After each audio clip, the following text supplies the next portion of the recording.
शरीराय गुणमण्डिताय गुणेशानाय धीमहि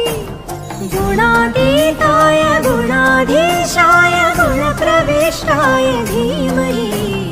एकदन्ताय वक्रतुण्डाय गौरीतनयाय धीमहि गजेशानाय भालचन्द्राय